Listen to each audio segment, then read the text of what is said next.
काढला होता ते प्रकाशित झाला नव्हता. शासन दरबारी आम्ही तिथं प्रश्न विचारून तो खंड प्रकाशित करण्यासाठी आम्ही तिथं काम केलेलं आहे.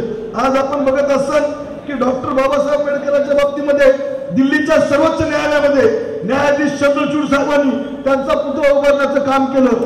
आपले डॉक्टर बाबासाहेब आंबेडकर हे कोण होते तर ते कायदे पंडित होते. ज्यावेळेस ते एखाद्या कोर्टामध्ये आर्ग्युमेंट करायचे त्यावेळेस आजूबाजूच्या कोर्टातील सगळे वकील त्यांचा आर्ग्युमेंट ऐकायला येत होते.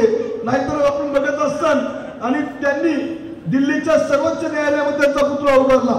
मग आम्ही सुद्धा तिथं मागणी केली सभागृहामध्ये की डॉक्टर बाबासाहेब आंबेडकरांचा पुतळा त्यांचं स्मारक हे प्रत्येक न्यायालयात असलं पाहिजे. ते जिल्हा सत्र न्यायालय असो ते दिवाणी न्यायालय असो. कारण ज्या कायदे पंडितानं तुमचा आमचा देश घडविला, ज्या कायदे पंडितानं तुमचं आमचं जीवन घडविलं, आज लोक म्हणले तुम्ही कशामुळे आमदार झाले गायकवाड साहेब. मी त्यांना एवढंच सांगितलं की बाबा, ते म्हणले बाबा आताच तुम्ही की अजित पवार साहेबांच्या गटाचे अजित पवारमुळे झाले, शरद पवार साहेबांमुळे झाले, तुम्ही कुठल्या तरी अजून नेत्यामुळे झाले, राष्ट्रवादी काँग्रेस पक्षामुळे झाले. मी म्हणलं मी आमदार डॉक्टर बाबासाहेब आंबेडकरांमुळे झालो. ते म्हणले का त्यांच्या समाजाचं तुम्हाला मतदान पडलं का? मी मतदानाचा भुकेला नाही. मी मला जेव्हा माझी पहिली निवडणूक होती माझ्या गावामध्ये सरपंच करायचं काम या समाजाने केलेलं आहे. आणि डॉक्टर बाबासाहेब आंबेडकरांच्या बाबतीमध्ये आपण बोलत असताना मी त्यांना एकच सांगितलं की जर माझ्यासारख्या कार्यकर्ता आमदार होऊ शकते तर ते फक्त बाबासाहेबांच्या घटनेमुळे होऊ शकते, बाकी कोणत्या पक्षामुळे होऊ शकत नाही, कोणत्या विचारामुळे होऊ शकत नाही. आज त्या बाबतीमध्ये कारण डॉक्टर बाबासाहेब आंबेडकरांनी सांगितलं की तुम्ही कष्ट करा, तुमची नीती जर प्रामाणिक असेल तर निश्चित लोक सुद्धा तुमच्यावर प्रेम करतात. माझ्या वडिलांना मला सरपंच करायचं काम बौद्ध समाजाने केलं होतं, तिथून माझी सुरुवात आहे. मग मी आमदारकीची कशाला काळजी करू? आमदारकीला मतदान पडेल ना पडेल याची काळजी मी करत नाही. काही लोक निवडणूक आली म्हणून तिथं करवंदे साहेब, खरे साहेब तुम्ही तो बसलेले की बाबा समाजाचा मेळावा घ्यायले. मी इमानदारीने सांगतो, मी वामनदादा कर्डके यांचा जयंतीचा मेळावा घेतला राजदादा, राजकारणाबद्दल एक शब्द सुद्धा बोलणार नाही. आज जे काही करता येईल, आज तुम्ही त्यामध्ये सांगितलं आमचे येडके साहेबांना आणि गायकवाड साहेबांना आमचा सतत त्रास असतोय, पण हा त्रास कधी कुठं त्याला काही पर्सेंटेज मागासाठी नसते, हा तुमच्या समाजातील प्रश्नांसाठी असतो. आज माझ्या इथली रमाईचे घरकुल असू द्या, माझ्या समाजातील काही मंडळींचे प्रश्न असू द्या, माझ्या समाजातील तुमच्या आमच्या बहुजन समाजातील मुलामुलींना शिक्षणाचा प्रश्न असू द्या. मी तुम्हाला सांगतोय सर, आम्ही एमपीएससी यूपीएससी सेंटर तुमच्या सगळ्यांना माहित आहे की वसमतला उभारलेलं आहे. भविष्यामध्ये ग्रामीण भागातील एका समाजापुरतं नाही तर बहुजन समाजातील जेवढ्या मुलं मुली शिकतील त्याच्यासाठी आपण 500 मुलांचं वसतिगृह वसमतला बांधणार साहेब. आणि त्याच्या माध्यमातून या मुलांना तिथं पुण्या मुंबई सारख्या ठिकाणी जाऊन एज्युकेशन घेता येत नाही, त्या मुलांना मुलींना तिथं फ्री ऑफ चार्ज त्या शेतकऱ्याच्या शेतमजुराच्या बहुजनाच्या लेकरासाठी आपण तिथं हे काम करणार आहेत. आज आपण सगळेजण बघत असतात की वेगवेगळे पक्ष वेगवेगळे राजकीय गोष्टी करतायत. गावचा आमच्या इथं एका पक्षाचं काय बैठक झाली, ही बैठक निवडणुकीची होती, आपली बैठक निवडणुकीची नाही. आज आपल्या वामनदादा कर्डके यांच्या जयंतीची बैठक आहे आणि त्या बैठकीमध्ये जी मागं झाली त्याच्यामध्ये ज्या डॉक्टर बाबासाहेब आंबेडकरांनी आपल्याला घटना दिली त्याच्या कुटुंबियावर काहीतरी ताशे निवडायचं काम त्यांनी केलेले.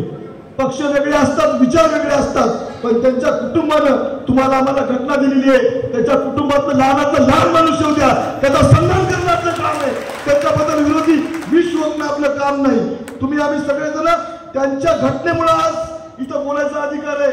आज हे सगळे कवी असतील, तुम्ही सगळेजण असताल किंवा महिला मंडळ असतील, तुम्ही बघता का कधीतरी एखाद्या बौद्ध समाजाच्या आमचा इथं करवंदे बसलेला आहे, याच्या मिसेसला सरपंच कोणी होऊ दिलं असतं का? माझ्यासारख्या सामान्य माणसाला राजू नवगरेला कोणी आमदार होऊ दिलं असतं का? हे संजय दराडे ओबीसीचा माणूस आहे, याला जिल्हा परिषद सदस्य होऊ दिला असतं का? आमचा राजूदादा यांनीला आपण तिथं नगरसेवक होऊ दिला असतं का? या विचारसरणीच्या लोक कदाच होऊ शकले नसते, पण डॉक्टर बाबासाहेब आंबेडकरांच्या विचारामुळे तुम्ही आम्ही सगळेजण सत्तेवर बसतो. पण त्याच्या कुटुंबियाचा आपण अपमान करायचा का? मी वेगळ्या पक्षाचा आहे, बाळासाहेब आंबेडकर वेगळ्या पक्षाचे, पण आम्ही त्यांना मानतो कारण ते बाबासाहेब आंबेडकरांचे नातू आहे आणि त्यांचा सन्मान ठेवणं आमचं काम आहे. आम्ही कधी निवडणुकीसाठी राजकारण राजकीय गोष्टीसाठी तुमचा वापर करणार नाही, पण तुमच्यावर प्रेम निश्चित करून एवढं मी तुम्हाला जाहीर सांगतो.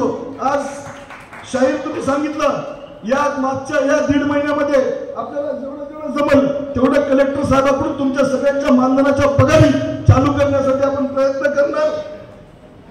आणि बोधगयाच्या बाबतीमध्ये तुम्ही आम्ही सगळेजण मिळून प्रयत्न करून तिथले अर्ज भरण्याचं काम असू द्या, जे जे काही करता येईल ते आपल्या समाजासाठी करण्याचं काम पुढील काळात करू. आणि वामनदादा कर्डक, कारण ओपनली आपल्या समाजाबद्दल असं कोणी बोललं नाही, पण डॉक्टर बाबासाहेब आंबेडकरांचा खंड प्रकाशित करण्याबाबतीमध्ये मी बोललो. डॉक्टर बाबासाहेब आंबेडकरांच्या तिथं प्रत्येक न्यायालयामध्ये त्यांचा पुतळा असला पाहिजे याबद्दल आम्ही बोललो. जिथं म्हणून आपल्या मतदारसंघामध्ये काम करता येईल तिथं जवळपास माझ्या बौद्ध समाजाच्या ताई तुम्हाला अभिमानानं सांगतो, जिथं सामुदायिक विवाह ठेवले.